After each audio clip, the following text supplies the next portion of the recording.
चलो,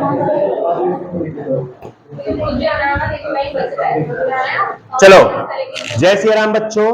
question number 15, ठीक है। समझ लो, सुनो। इस क्वेश्चन के लिए कहावत है भाई कि इस चैप्टर का क्वेश्चन नंबर 15 नहीं पढ़ा तो समझ लो ये चैप्टर नहीं पढ़ा। इसके जितना इंपॉर्टेंट कोई क्वेश्चन ही नहीं है इस चैप्टर में, और इस क्वेश्चन के बिना कभी तुम्हारा पेपर ही नहीं बना है बोर्ड का। तो समझ लो सबसे इंपॉर्टेंट क्वेश्चन है इस चैप्टर का। तो इसको मोस्ट आईएमपी करके लिख लेना है क्वेश्चन, मोस्ट आईएमपी। अभी तक मैंने आपको एक भी क्वेश्चन इंपॉर्टेंट नहीं लिखवाया था कि भाई ये इंपॉर्टेंट है।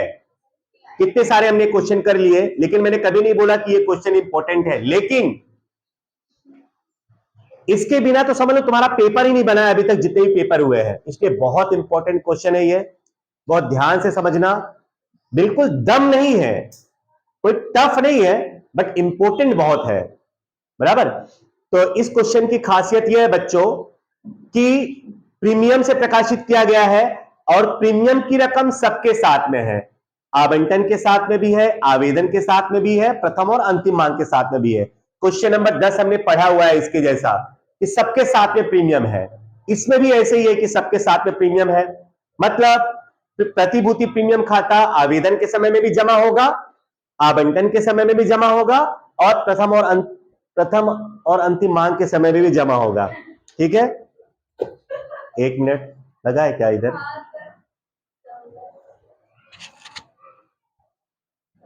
बस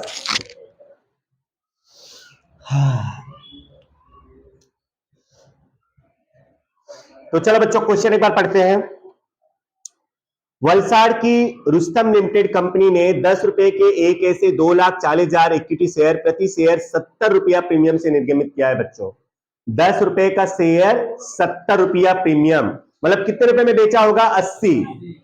अच्छी बात है। कंपनी प्रति शेयर निम्नानुसार रकम मंगवाई कि आवेदन के समय 38 रुपया है, ब्रैकेट में 35 रुपया प्रीमियम है। तो 38 में 35 प्रीमियम है तो पूंजी का कितना हुआ? 3। बाजू में लिख देना 3 रुपए, बाजू में 3। आवंटन के समय 28 रुपया है बेटा, 25 रुपया प्रीमियम। तो 25 रुपया प्रीमियम है तो बाकी का 3 रुपया क्या होगा? पूंजी। और अंतिम मांग के समय 14 रुपया है तो 10 रुपया प्रीमियम है तो 4 रुपया क्या हुआ? पूंजी। ठीक है, तो इस तरह से तीनों के साथ में आवंटन है बच्चों। जहांगीर ने धारण किए 2000 शेयर पर आवंटन और अंतिम मांग की रकम नहीं चुकाई है, इसके अलावा सभी ने पैसे चुका दिए हैं। तो बच्चों इस क्वेश्चन में अतिरिक्त आवंटन नहीं, अतिरिक्त आवेदन नहीं है।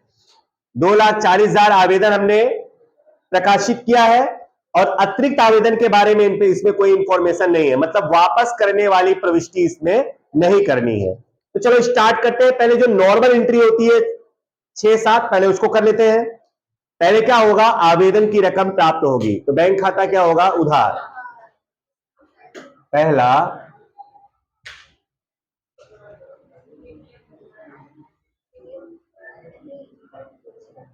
बैंक खाते उधार 2,40,000 गुणे 38 करो बच्चों। 2,40,000 91,20,000 और जमा में होगा बच्चों अंश पूंजी खाते का, अंश पूंजी खाते, सॉरी अंश आवेदन होता है, अंश आवेदन खाते का 91,00,000। चलो बेटा, इसमें वापस करने वाली प्रविष्टि नहीं आएगी तो डायरेक्ट मंजूर करेंगे। तो मंजूर करेंगे तो रोजनामचा होगा अंश आवेदन खाते उधार अंश पूंजी खाते का। अब अंश पूंजी जमा हो रहा है तो प्रतिभूति प्रीमियम भी जमा करना पड़ेगा क्योंकि यहां पे प्रीमियम है। ओके, बहुत अच्छे। तो दूसरा होगा अंश आवेदन खाते उधार अंश पूंजी खाते का और प्रतिभूति प्रीमियम खाते का। बेटा ध्यान से समझना, प्रीमियम यहां पे 35 रुपए है। 2,40,000 गुणे 35 करो तो 2,40,000 गुणे 35 कितना? 84 लाख। ठीक है बच्चों, अंश पूंजी 3 रुपया है ना, 2,40,000 गुणे 3 करो 7,20,000। अब दोनों को जोड़ करके उधार कर दो 91,20,000। चलिए अब आवंटन की रकम मंगवाएंगे। ठीक है, अंश आवंटन खाते उधार, अंश पूंजी खाते का, प्रतिभूति प्रीमियम भी जमा होगा क्योंकि इसके साथ में भी प्रीमियम है। पूंजी जमा हो रही है तो प्रीमियम भी क्या करेंगे? जमा। तो चलिए नंबर 3,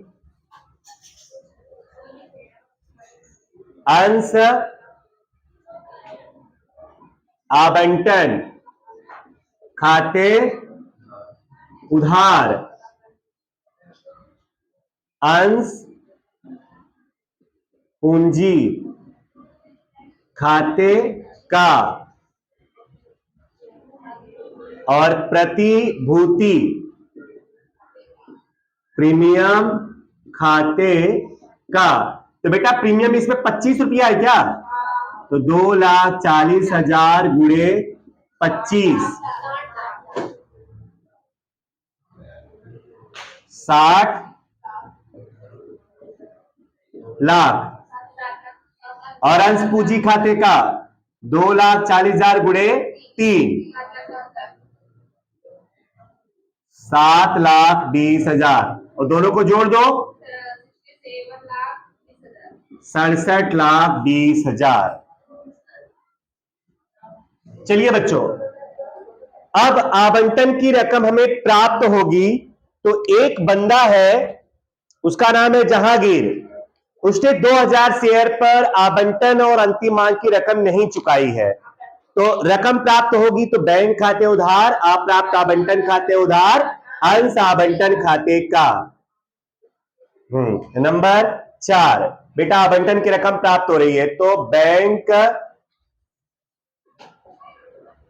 खाते उधार, अप्राप्त आवंटन खाते उधार और जमा में अंश आवंटन खाते का। तो ध्यान देना बच्चों, आवंटन जितना उधार है उतना जमा करेंगे।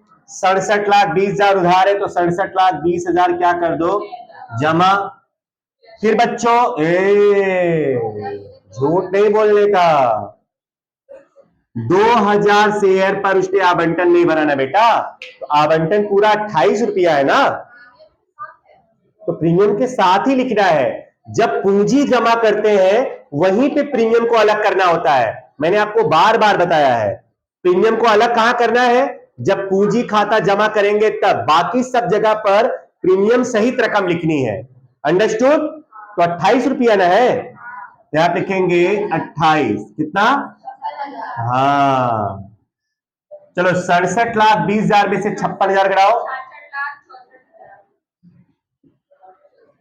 66,64,000। चलिए बच्चों, अब हम लोग अंतिम मांग की रकम मंगवाएंगे। तो अंश अंतिम मांग खाते उधार, अंश पूंजी खाते का, प्रतिभूति प्रीमियम खाते का, क्योंकि इसके साथ में भी प्रीमियम है। बराबर है ना?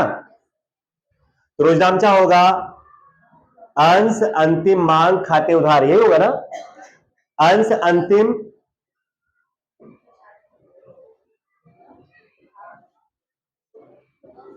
अंतिम मांग खाते उधार,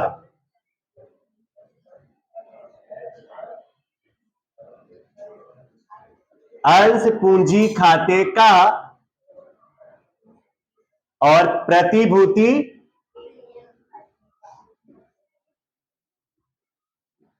चलो इसमें प्रीमियम 10 रुपया है ना, 2,40,000 गुणे 10, 24 लाख। और यहां पर 2,40,000 गुणे 4 रुपया है, तो करो 9,60,000।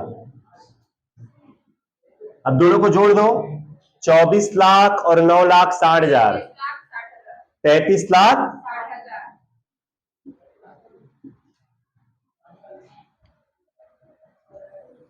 ठीक है, अब पैसे मिलेंगे, पैसा मिलेगा तो बैंक खाते उधार, आप प्राप्त मांग खाते उधार, अंश अंतिम मांग खाते का, ये रोज नामचा होता है ना। तो नंबर 6,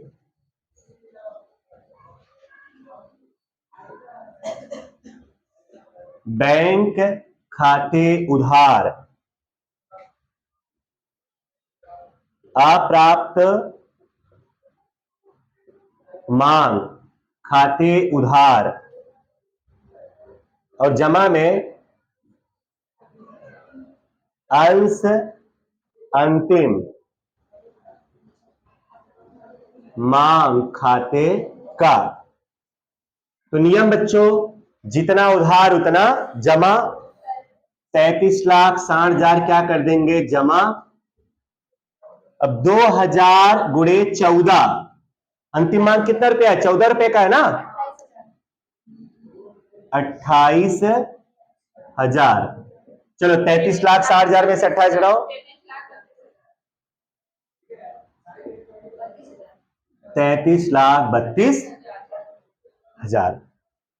चलिए बच्चों, ये स्टोरी अभी तक एकदम पुरानी ही थी, कुछ नया नहीं था। अब हम लोग अंश जब्त करेंगे, 2,000 अंश क्या कर लेंगे, जब्त कर लेंगे। तो अंश जब जब्त करते हैं तो अंश पूंजी खाता क्या होता है, उधार। अंश पूंजी खाते उधार 2,000 गुणे 10 कितना, 20,000। अब जरा सुनो, एक नियम मैंने आपको एक नोट बताया था जब जब्ती वाला रोजनामा समझा रहा था, फिर से बता रहा हूं। अगर अंश जब्त करते समय जो शेयर हम लोग जब्त कर रहे हैं, अगर उस पर प्रीमियम की रकम मिलनी बाकी हो या नहीं प्राप्त हुई हो, तो प्रतिभूति प्रीमियम खाता भी यहां पे क्या करेंगे, उधार। ऐसा मैंने बताया है नोट, कि अगर प्रीमियम की रकम प्राप्त नहीं हो तो यहां पे प्रतिभूति प्रीमियम खाता क्या करेंगे, उधार। तो बेटा 2,000 शेयर पर हमको आवंटन भी नहीं मिला है और अंतिम मांग भी नहीं मिला है, बोलो सही है ना। हमको आवंटन भी नहीं मिला है और अंतिम मांग भी नहीं मिला है। तो बेटा आवंटन के टाइम पर प्रीमियम कितना है, देखो 25 रुपए। आवंटन के टाइम पर प्रीमियम कितना रुपया है, और अंतिम मांग के टाइम पर प्रीमियम कितना है, 10 रुपए। ये देखो, ये 10 और ये 25, तो उसने आवंटन भी नहीं भरा है, अंतिम मांग भी नहीं भरा है। तो 25 और 10 35 रुपया उसने प्रीमियम नहीं भरा होगा। कितने शेयर पर, 2,000 शेयर पर, है कि नहीं। जब उसने आवंटन और अंतिम मांग नहीं भरा है तो स्वाभाविक सी बात है उसके समय की जो प्रीमियम है वो भी नहीं भरा होगा। तो प्रतिभूति प्रीमियम खाता क्या होगा, उधार। अगर प्रीमियम की रकम प्राप्त नहीं हुई हो तो प्रतिभूति प्रीमियम खाता क्या करते हैं, उधार। यहां आप लिखेंगे बेटा, प्रतिभूति प्रीमियम खाते उधार, ब्रैकेट में 2,000 गुणे 35। 35 कैसे आया, समझ गए आप लोग। यहां पे हो गया 70,000। फिर उसके बाद अंश जब्ती खाता क्या होगा, जमा। अंश जब्ती खाते का, और अप्राप्त आवंटन, अप्राप्त आवंटन खाते का, मतलब जो रकम नहीं प्राप्त होती उसका खाता जमा करते हैं ना। हमको आवंटन नहीं प्राप्त हुआ है और अंतिम मांग भी नहीं प्राप्त हुआ है, अप्राप्त आवंटन खाते का और अप्राप्त मांग खाते का। अप्राप्त मांग खाते का, चलो रकम लिखते हैं। आवंटन का हमको नहीं मिला है 56,000, तो आवंटन के सामने लिख दो जमा में 56,000। और अंतिम मांग, सॉरी अप्राप्त अंतिम मांग का कितना नहीं मिला है हमको 28,000, तो यहां पे लिख दो 28,000। अब रोजनामचा का नियम आपको पता होना चाहिए बच्चों कि जितना उधार उतना ही क्या होता है जमा। जरा ये 70 और 20 को जोड़ो, कितना हुआ 90। 90 उधार हुआ है तो जमा में भी 90 होना चाहिए, तो 90 में से जरा ये दोनों घटा दो, कितना आया 6,000। इसको क्या बोलेंगे अंश जब्ती खाते।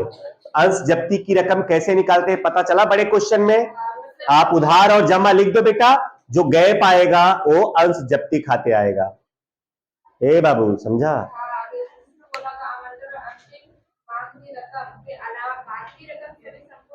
हाँ तो सभी मिल गया ना, आवेदन नहीं मिला, सॉरी आवंटन नहीं मिला था और अंतिम मांग नहीं मिला था, बाकी सब तो मिल ही गया है।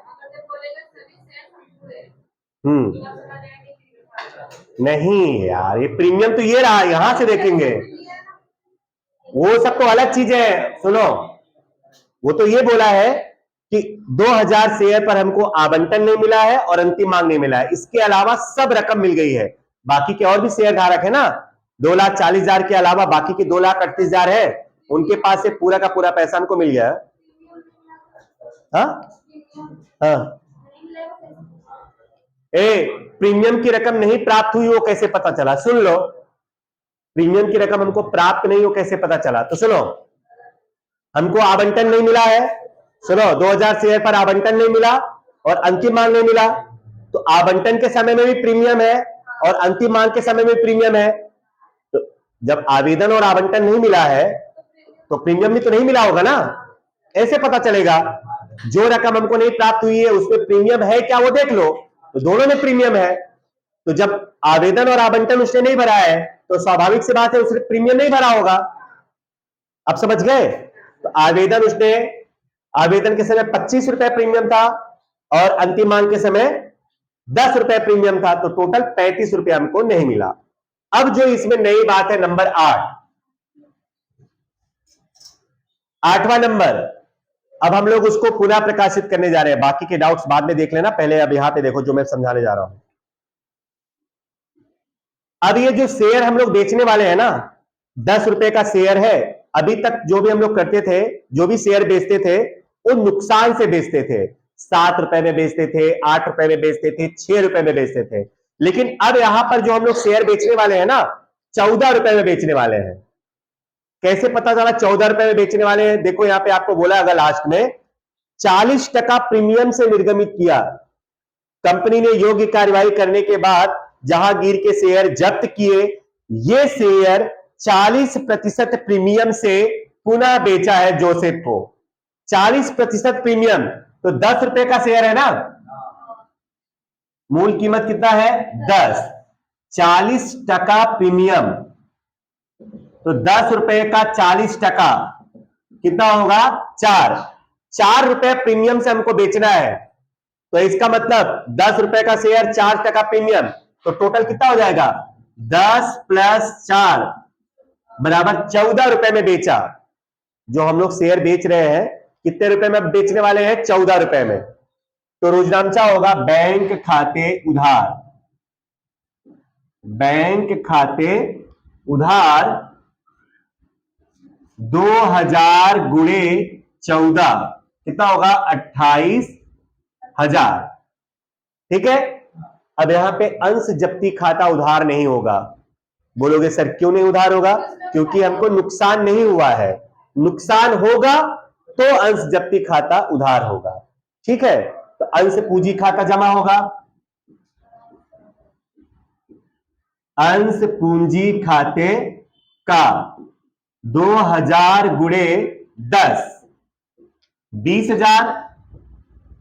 अब बोलो 14 रुपए में प्रीमियम कितना है 4 रुपए, 14 रुपए में प्रीमियम कितना है 4, तो प्रतिभूति प्रीमियम खाते का, प्रतिभूति प्रीमियम खाते का 2000 × 4 14 नहीं 8 हजार। देखो इसमें यही नया था कि यहां पे अंश जब्ती उधार नहीं हुआ है, क्योंकि नुकसान से हमने नहीं बेचा है, बराबर, बल्कि लाभ से बेचा है।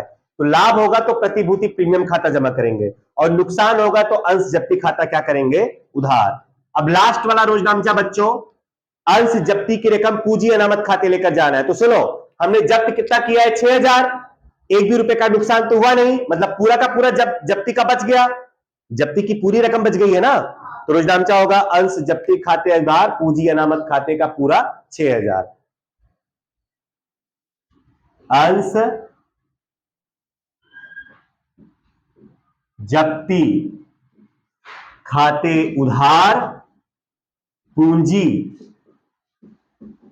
अनामत खाते का पूरा 6000। एक भी रुपए का नुकसान तो हुआ नहीं है।